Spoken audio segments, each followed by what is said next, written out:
Hola, bienvenida y bienvenido de nuevo a La Hora Extra.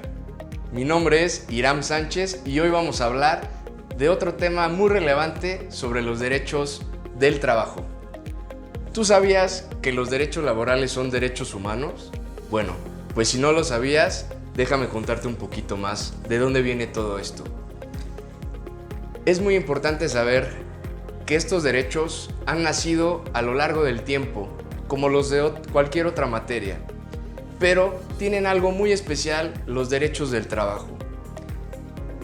Vámonos un poquito para atrás. Terminando la Primera Guerra Mundial, una de las primeras organizaciones internacionales que se crearon fue la Organización Internacional del Trabajo. ¿Tú sabías esto? Data de 1919. ¿Y por qué? Después de este proceso tan complicado para Europa sobre todo y algunas ciertas partes del planeta, se llegó a la conclusión que, entre otras cosas, lo que causó ese conflicto fue la desigualdad social. En esta época y en estas reuniones que tuvieron estos países, en general, casi todos los países del mundo, se platicaron de cómo poder obtener esa justicia social. Y por supuesto que los derechos del trabajo eran uno de los temas fundamentales. Es así que tiene características muy distintas a cualquier otro derecho o materia legal de la que podamos platicar.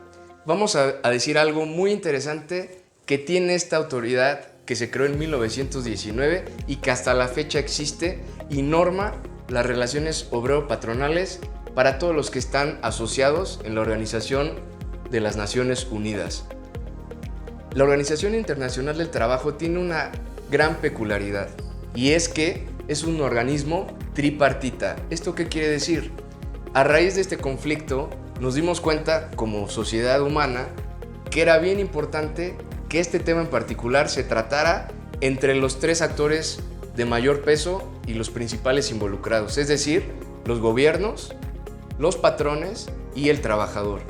Y es hasta la fecha que en foros internacionales así se discute y se trabajan los temas laborales de manera tripartita.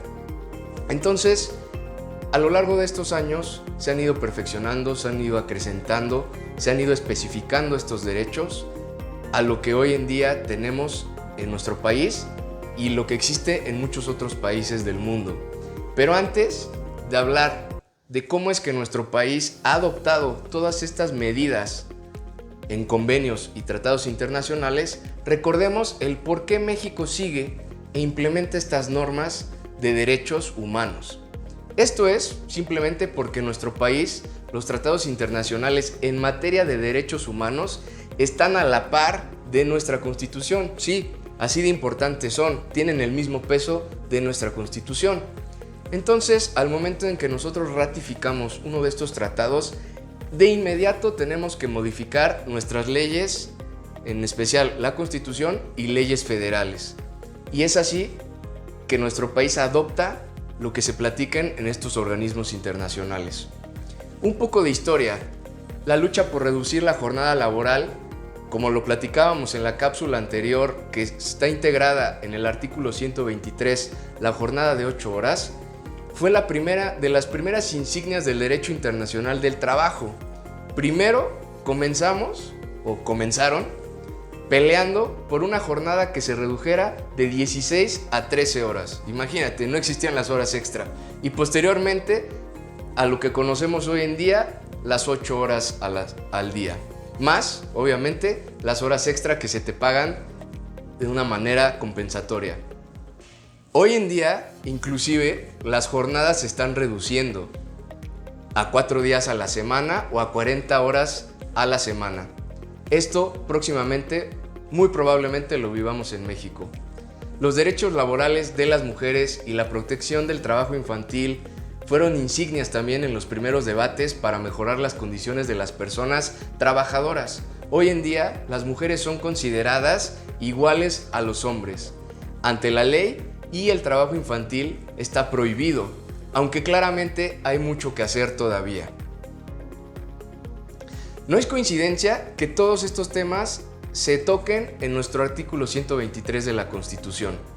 Y es por eso que si ustedes leen el artículo 123 y el 427 del entonces Tratado de Versalles, van a encontrar inclusive un lenguaje muy parecido.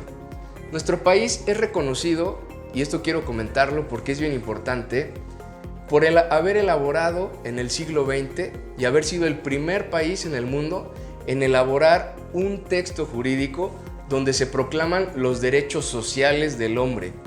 En ese entonces, del hombre, hoy del hombre y de la mujer, y que están plasmados en una Constitución Nacional. Ahora sí, hablemos de los convenios internacionales más relevantes en materia de derechos humanos laborales, que México ha ratificado como país y que se han integrado a nuestra legislación nacional. En total, hemos ratificado 78 de 188 convenios internacionales, de los cuales quiero hacer énfasis en el convenio 29 de la Organización Internacional del Trabajo, que habla sobre el trabajo forzoso. Es por eso que se prohíbe en la Constitución mexicana la esclavitud. Se limitan las jornadas de trabajo a no más de 8 horas y si se rebasan estas, se obtiene una compensación extra, como lo mencionamos en nuestro segundo video. El convenio 87 de la OIT, o Organización Internacional del Trabajo, sobre la libertad sindical y la protección al derecho de sindicación, también es un convenio que hemos ratificado como país y que está plasmado en nuestra Constitución Nacional, específicamente en la fracción 16 del artículo 123, donde nos dice que los patrones y trabajadores, ambos, tenemos derecho para coaligarnos en defensa de nuestros intereses, formando sindicatos, asociaciones profesionales, etc. También reconoce el derecho a la huelga, bien importante y que escuchamos mucho en las noticias. De igual forma, hemos ratificado y adoptado, por ejemplo, el convenio 98 sobre el derecho de sindicación y negociación colectiva. También el convenio 189 sobre los trabajadores y trabajadoras domésticos. En el 2020 este es el más reciente que hemos adoptado. Es así que la Ley Federal del Trabajo, en su artículo 337, se habla hoy en día de los derechos que tienen los y las trabajadores domésticos, reformado recientemente en el año 2019. Derechos como a una habitación cómoda e higiénica, alimentación sana y suficiente, y de inscribirlas o inscribirlos en el Seguro Social. Ya hablaremos más de este tema en específico en otra cápsula. El convenio 190 también es algo muy importante que hemos ratificado como país y nos habla sobre la violencia y el acoso en los centros de trabajo. Temas fundamentales para poder desempeñarnos en cualquier ámbito en el que estemos de manera tranquila y digna. Pues ¿quién no quiere un buen ambiente laboral en su empresa? También en este contexto de tratados y convenios que hemos ratificado y aplicado como país, estamos tocando temas que hoy en día son de mucha visibilidad social en los medios de comunicación, como el de la violencia doméstica. Y bueno, es así que debemos siempre tener en nuestra mente que nuestros derechos laborales son producto de una historia de lucha de mujeres y hombres a lo largo del tiempo, que están reconocidos internacionalmente ante la ONU y instrumentos jurídicos que de ella emanan, como los convenios y tratados que nuestro país ha ratificado. Claro, voluntariamente, y que están protegidos y consagrados en nuestra Constitución y en nuestras leyes federales. Nuestros derechos laborales son derechos humanos porque primero que todo protegen la dignidad humana. Recordemos que las y los trabajadores tenemos la opción de acudir a estas instancias internacionales para defender nuestros derechos y de nuestros compañeros. Muchas gracias por acompañarme en esta cápsula, que espero que haya sido de utilidad para ti, y no te olvides de darnos like y de escribirnos un comentario.